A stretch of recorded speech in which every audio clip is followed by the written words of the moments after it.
Hello, my name's Amanda Hill, and in this presentation I'm going to be looking at how Deseronto developed during the 19th century as an industrial town. I'm going to do that to begin with by talking you through a poem that was written in 1892.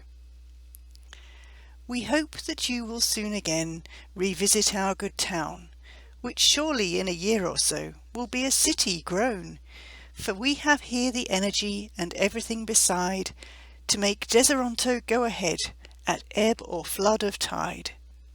I'm sure if you took 2 or 3 days to look our works around, that you would wonder where on earth their likes could e'er be found. You'd see the logs a-rolling up the runway from the dam, sliced into lumber instantly. I tell you, it is gran.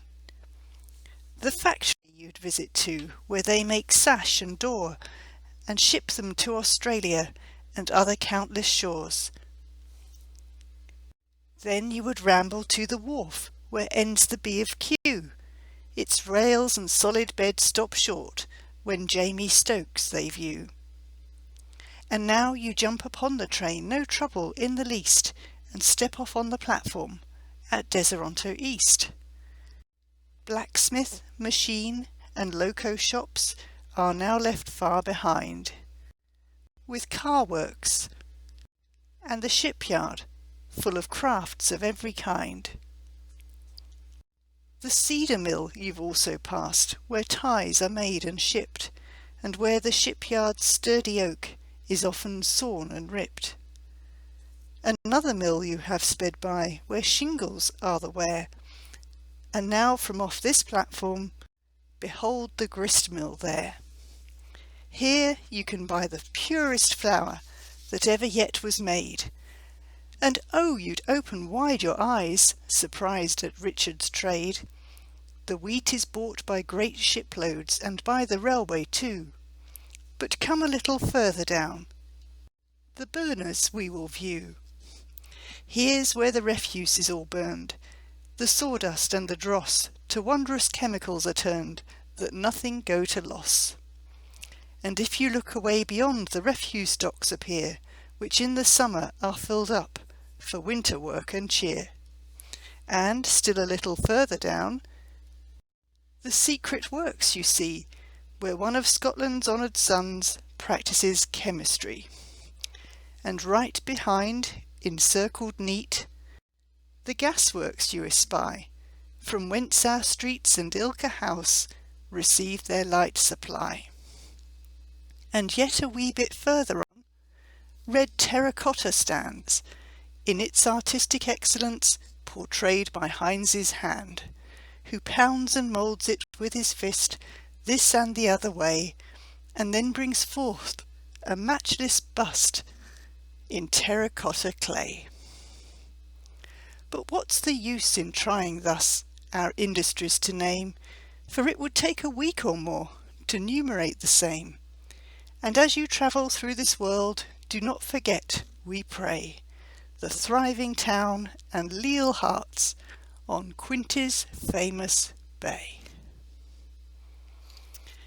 We've just been taken on a west to east tour of Deseronto's waterfront in 1892 by this man, Archibald Duncan MacIntyre, who was born in Argyll in western Scotland on March the 3rd, 1859. He left Scotland to come to Canada in around 1880 at the age of 21. And as you can see from his photograph, he never forgot his roots. In 1892, when the poem was published in the Tribune, Deseronto's newspaper, MacIntyre was described as a true and loyal Highlander, and a man of poetic genius. At that time he was the secretary of the Sons of Scotland Society, and when this photo was taken around 10 years later, he was the Society's chief. What's really nice about the poem is the way it gives us a description of the Deseronto waterfront when the town was at its industrial peak. All these industries were owned by the Rathbone Company, and nearly everyone living in Deseronto was working for the Rathbones. Archibald MacIntyre was an accountant, and we can guess from the poem that he also worked for the Rathbone Company. McIntyre got married in Guelph in 1885 to Ida Fryer, and they came to Deseronto some time after that, along with a lot of other people. Here's a graph of the population expansion in Deseronto between 1869, when there were 800 people in the village, to 1881, when the population was over 3,000. In other words, over the course of these 12 years, the population of the town quadrupled. What was it about this piece of Ontario which made all of this industry possible? Three things were important. Location, location, location. Now I know they all look like the same thing, but there were three different reasons why the Rathbun Company settled on Deseronto as its base. To begin with, in the late 1840s, the lumber industry was entering a period of depression, and there was concern among American lumber merchants like the Rathbuns that Canada would stop foreign firms exporting Canadian lumber. The Rathbuns at the time were based in Oswego in New York. So they needed a base in Canada in order to not be considered a foreign firm.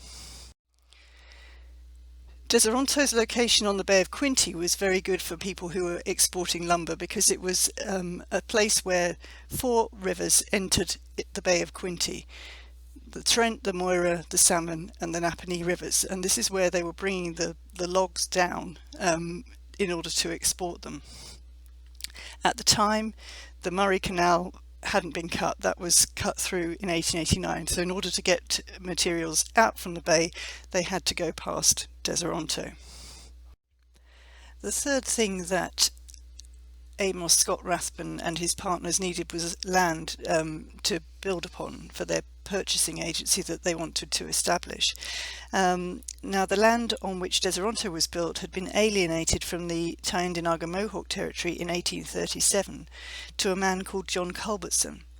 Culbertson had inherited the share of the territory that was owned by his Mohawk grandfather, John Deserontian, and set about getting the land separated from the reserve and granted to himself. He built a wharf on the waterfront and always planned to have a settlement there. His will, made in 1847, shows that he wanted to build a village called Deserontia on the site, but the area originally became known as Culbertson's Wharf. And the fact that there was a wharf there was obviously useful to the lumber exporting firm of Amos Rathbun. And there was land available because Culbertson was beginning to sell parcels of the land for his village. So Amos Rathbun bought land for the purchasing agency, and in 1848 he and his American partners built a steam sawmill on the property. And in 1851 we find a description of the mill in the census records. So here we have steam mill, probable cost $70,000. It had 50 horsepower at the time and was producing 2.5 million sawn mill laths a year and employing 14 people. The 1851 census also shows us that Amos Scott Rathbun and his wife were living in the area at the time, and so was John Culbertson, who is described in the census as a farmer. Amos here is listed as a manufacturer. There were already blacksmiths, innkeepers, storekeepers, merchants and clerks listed in this census, showing that Culbertson's vision of a settlement on the site had come to pass. The third column shows place of birth, and most of the people living here in 1851 were born in America or Ireland. At that time the houses were fairly basic one-storey buildings, mostly log cabins. Amos Rathbun and his wife were the only people living in a two-storey frame-built house, already a cut above the rest of the people. John Culbertson died in 1854, by which time much of his land had been bought by Amos Rathbun's firm, and the village began to be called Mill Point. Amos and his partners were bought out by his younger brother, Hugo Burghardt Rathbun, who moved to Mill Point in 1855 with his family, including Edward Wilkes Rathbun, who was 13 at the time.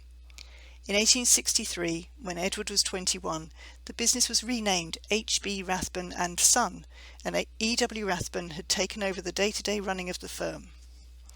This is E.W. towards the end of his life. This is a plan of the village from the Hastings County Directory of 1869. and this is how the village was described in the directory.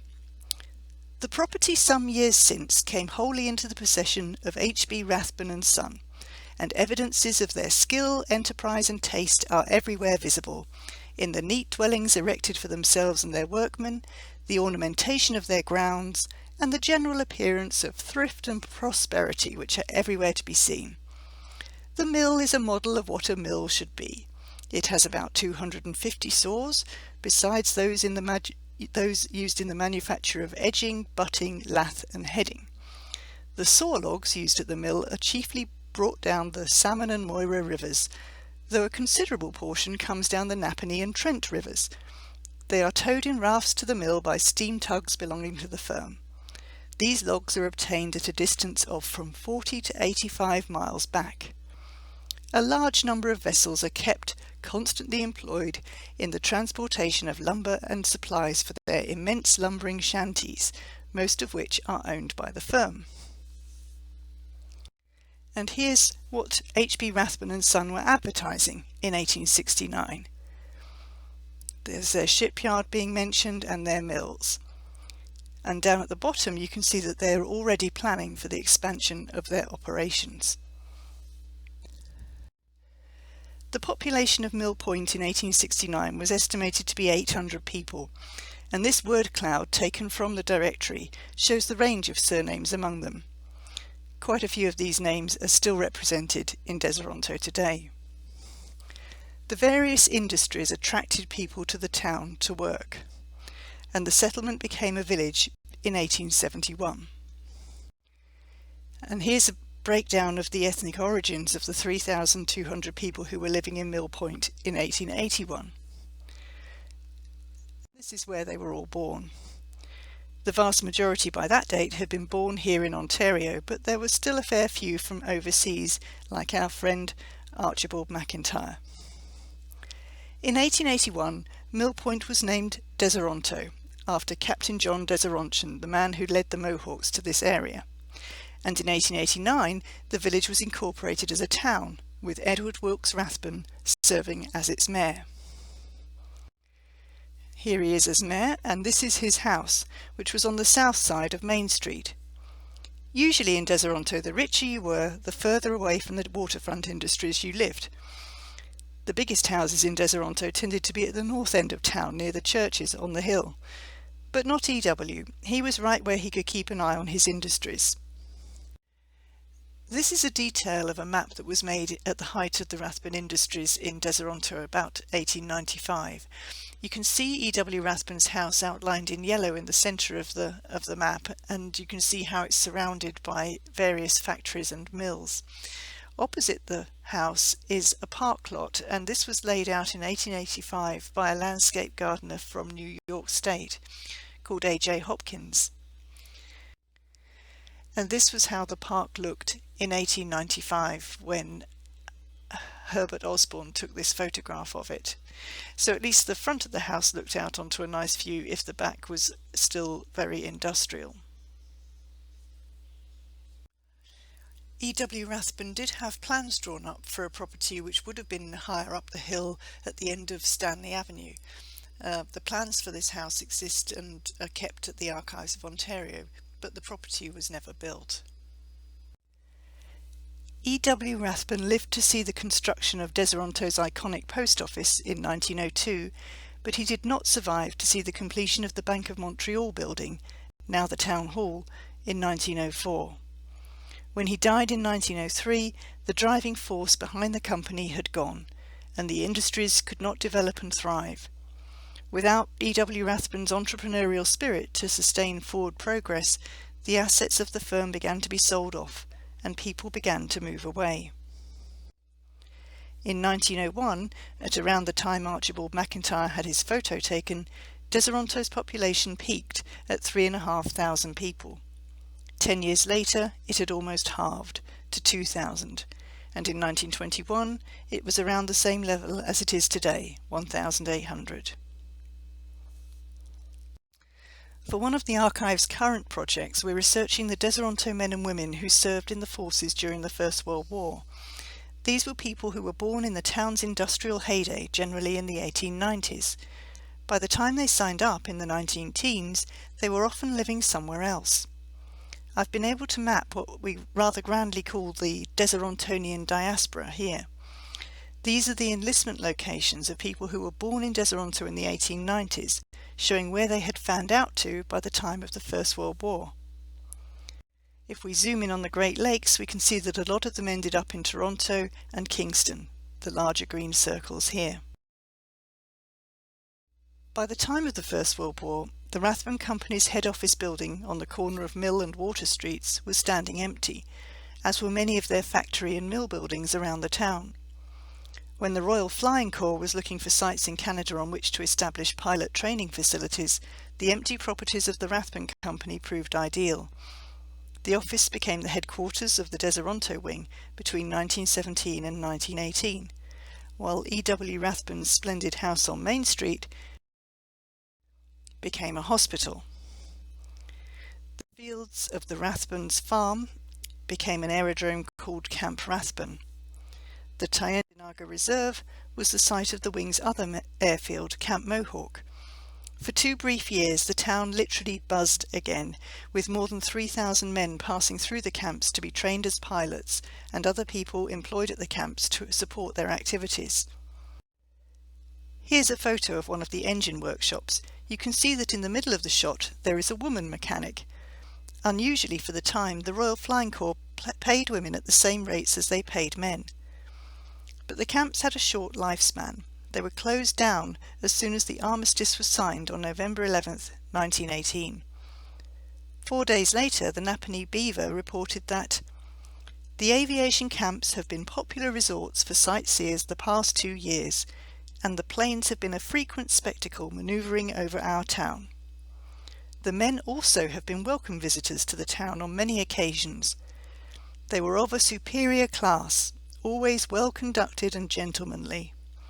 Their departure will mean a social and sentimental as well as a real business loss to the merchants of Deseronto. And what became of Archibald McIntyre? Well, he and his wife Ida were still living in Deseronto in 1911 on Dundas Street. McIntyre was working as an accountant in the car works.